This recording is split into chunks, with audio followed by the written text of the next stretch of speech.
परम प्यार से बोलिए धन्यकार जी। आओ संत महात्माओं, क्या मनुष्य इस जीवन में परमात्मा को देख सकता है? क्या परमात्मा की प्राप्ति की जा सकती है? आओ संत महात्माओं, अक्सर बहुत सारे ऐसे प्रश्न उठते हैं कि परमात्मा को नहीं देखा जा सकता। तो आओ संत महात्माओं, आज दास इस बात का कुछ प्रमाणित करेगा कि परमात्मा जब है, सारे संसार का रचनाहार, सारे संसार का creator, the master of all world, सारे ही संसार का मालिक है, तो इसे देखा भी जा सकता। आओ संत महात्माओं, जैसे दिन होता है तो दिन की अनुभूति होती है कि अब दिन है, सूरज निकला हुआ है।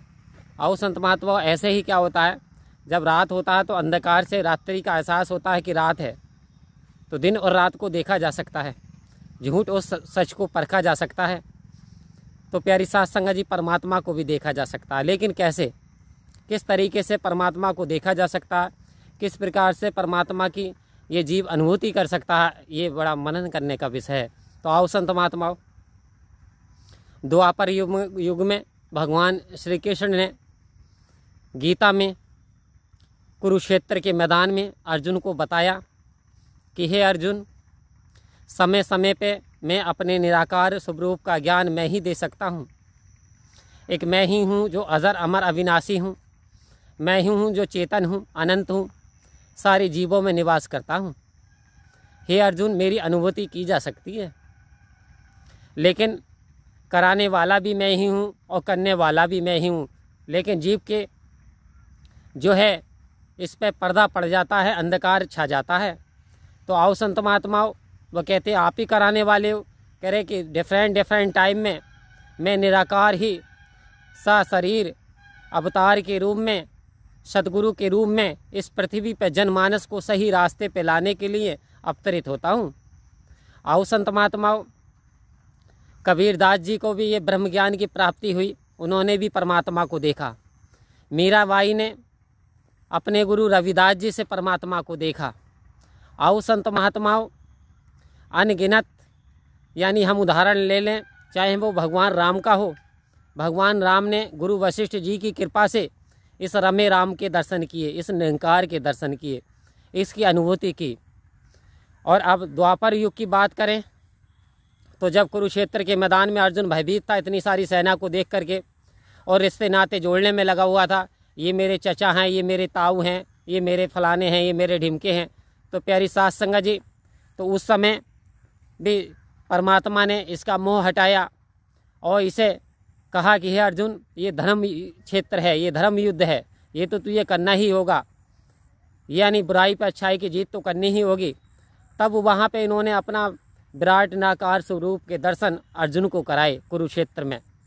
आओ प्यारी साध संगत जी, समय समय पे परमात्मा ने अपने भक्तों को, अपने संतों को इस निराकार रूप के दर्शन कराए हैं, यानी दीदार किया है। तो जीते जी परमात्मा के दर्शन किए जा सकते हैं।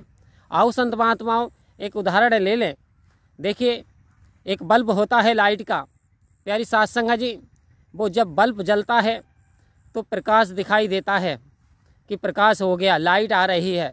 लेकिन प्यारी साध संगत जी, जो उस बल्ब के अंदर करंट है वो किसी को दिखाई नहीं देता, एक बल्ब जल रहा है।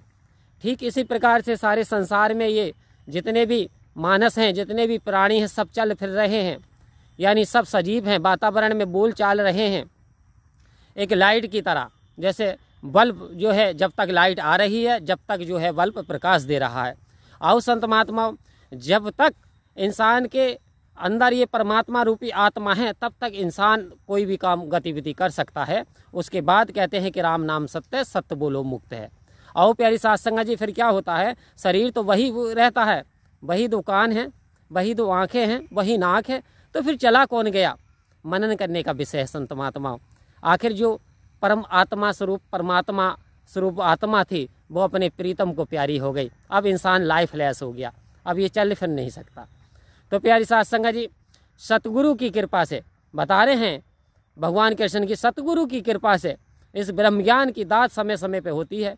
तो आओ संत महात्मा, सुनहरा समय है, अब वर्तमान में जी रहे हैं, तो वर्तमान में ही, यानी भविष्य का कुछ नहीं पता इंसान के क्या होना है, क्या होगा। आओ संत महात्मा, इस वर्तमान को सदगुरु कह रहे हैं कि हमें सुनहला बना लेना है, अपने इस वर्तमान को ही यानी निखारना है। तो आओ प्यारी सत्संग, समय रहते हुए ब्रह्म ज्ञान की दात पालें, परमात्मा के दर्शन कर लें, तो हमारा आना जाना सफल होगा। परम प्यार से कहेंगे धन्यवाद जी।